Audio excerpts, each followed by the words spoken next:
Did you ever have a narcissist that would say one thing and then do the opposite of how they would come across a certain way and then actually be exactly the opposite? I want to talk to you today on the concept of how a narcissist oftentimes can cheat and then say they're being loyal.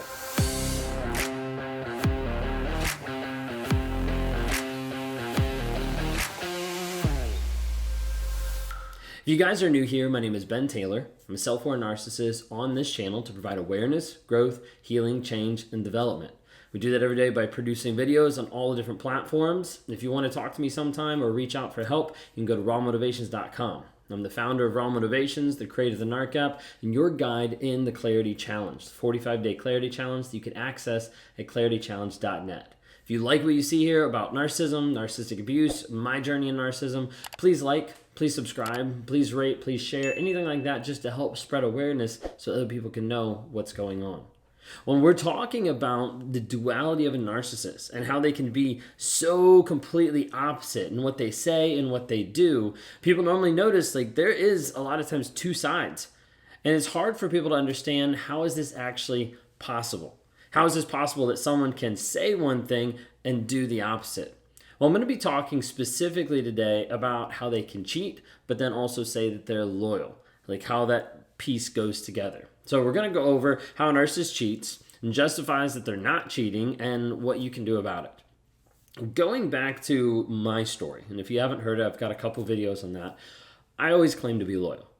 I always claimed to be loyal or faithful to my wife, even though I was cheating. Even though it was something that I still wasn't honoring her, I still wasn't loving her, I still wasn't respecting her by any means by what I was doing and by the choices that I was exemplifying on a day-to-day basis with the people I chose to be with. But in my mind, I had to play it out a certain way to be able to justify what I was doing, to be able to hide the guilt and shame of the shit that I was doing and say, no, I'm actually being loyal. I'm actually being a good person. Now, a lot of times that loyalty came down to the simple fact that I came home. I showed up. So why would it need to matter? What does it actually mean? And a lot of times, guys in general, I think that just providing a roof over someone's head and just providing money is enough, when it's not. But I wanted to justify that where I was providing, but I wasn't showing up emotionally. I wasn't developing any type of intimacy or connection with my wife. Instead, I was going out and I was getting that other places. I was going out and I was cheating on her and I was trying to justify it in my mind. Be like, it's fine, I'm coming home. Yeah, I cheated on the way home, but I'm still coming home. And so I would say this, and I would put this in my mind, and I would lie to myself. I would tell myself a story that was a lie, that was like, oh, I'm faithful to Kayla. I'm loyal to my wife, but it wasn't true. And so many times that duality there can be confusing to people. And a lot of times it is there to be able to justify what's going on. For me, I'm like, I paid the bills. I came home. Isn't that enough? But it was still a very weak excuse. And I was still lying to myself.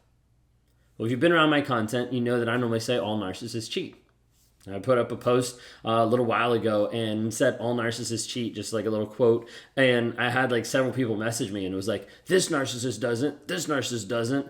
And I was like, it feels like I'm trolling for bots, I'm putting something out there and then whoever's responding, I'm like, okay.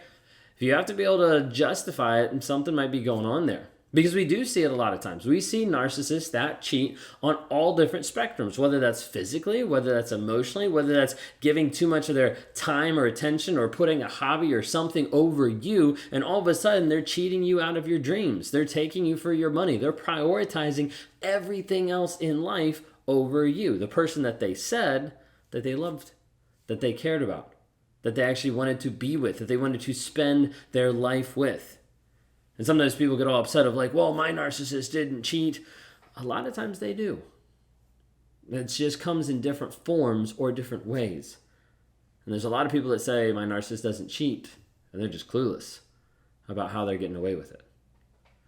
When we're talking about narcissists cheat, a lot of times they'll hide it, they'll lie about it, and then sometimes it'll be right in front of you, and you're like, I see you with this other person. And you're like, I don't know what you're talking about.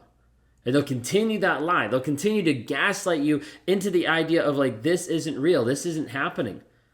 You're like, why would they even do that? Because a lot of times their image is not just the outward aspect of like, hey, I need to appear this way to everybody on the planet, but it's also inward.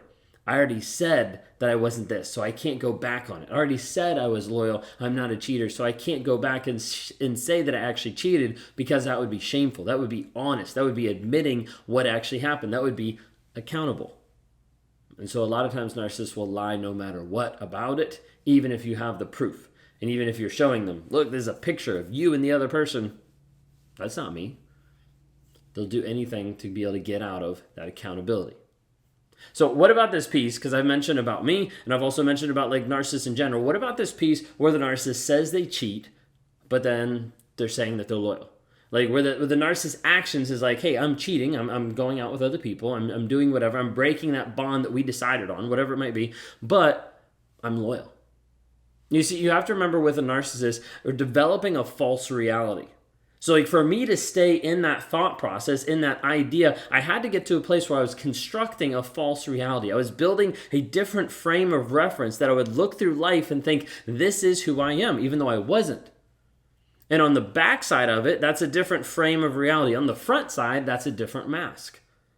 And what it is how I'm viewing life. It has to be in a certain frame, in a certain form, to make me feel better about myself, to make me feel happy, to make me feel connected, to make me feel like I am in love.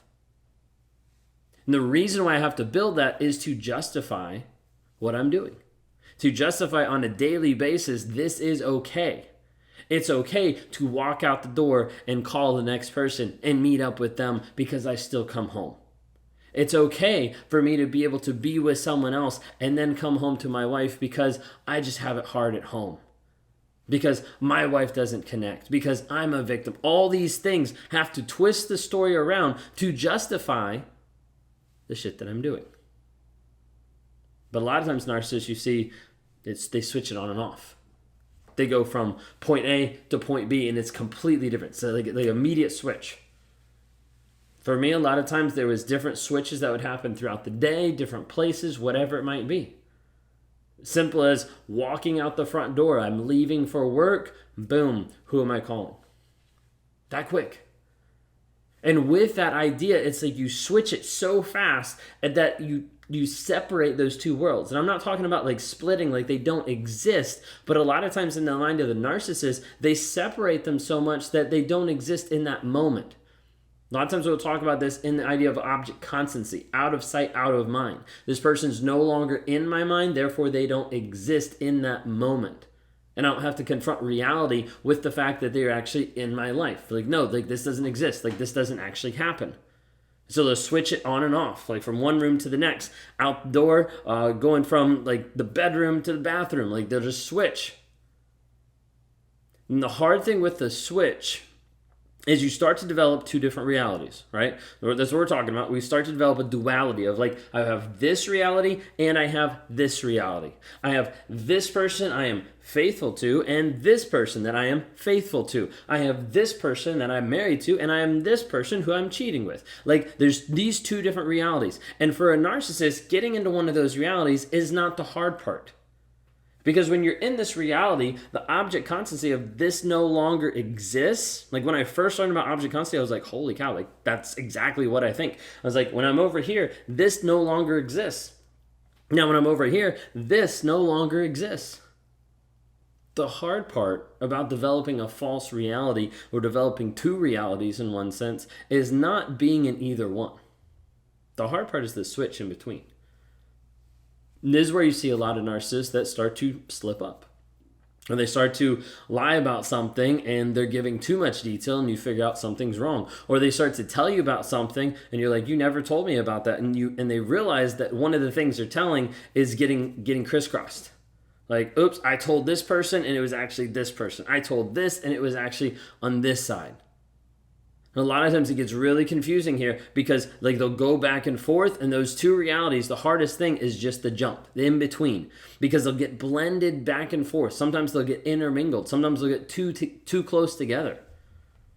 The two realities, the hard part is just the jump. We had client that I worked with a while ago, and the particular person, the narcissist in the relationship, had that issue. And that's how they started figuring out that things were actually wrong, because they started lying about things that they already knew was the opposite. So for instance, they lied about A and they lied about B, but the problem is those two realities collided. Like they actually like switched over, and all of a sudden they're taking a lie that one person knows is true and they're putting it on the wrong reality. And as a result, they're like, wait a second, something's wrong here, because I'm seeing stuff that I've never seen before. Like this doesn't make sense. I know this is true, but you're bringing a lie that's from this reality over. It was kind of crazy. But that's how a lot of times they get caught. Narcissists will lie, they'll gaslight, they'll try to make you understand that like what you see in that moment doesn't exist. You don't see it. It's not real. You're overreacting. You're oversensitive. All these different things. They'll try to minimize it, hide it, lie to justify to themselves that they're a good person. That's all it boils down to.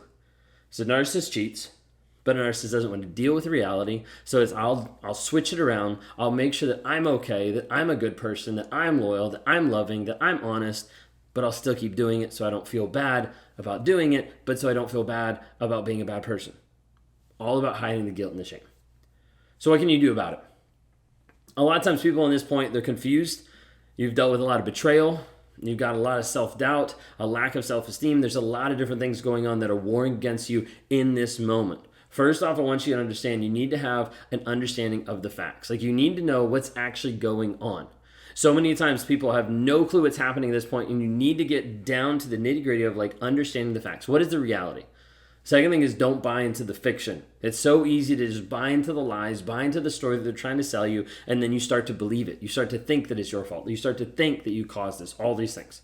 Number 3 is define your focus. Like get to the place where you're like, what do I need to be focused on? I need to be focused on my growth and my direction, and then plan for your freedom is the last one, because you need to make sure you're making a way out, or you're making a way to heal and grow yourself.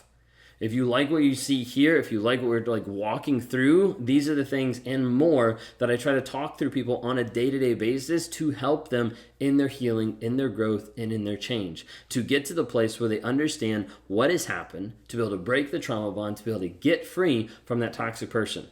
If you'd like to talk today, either to gain some clarity, get some advice, or just walk through your situation to see what we're seeing that's narcissistic, you can reach out to rawmotivations.com, click on the one-on-ones. Would love to interact with you, would love to help you in your healing journey.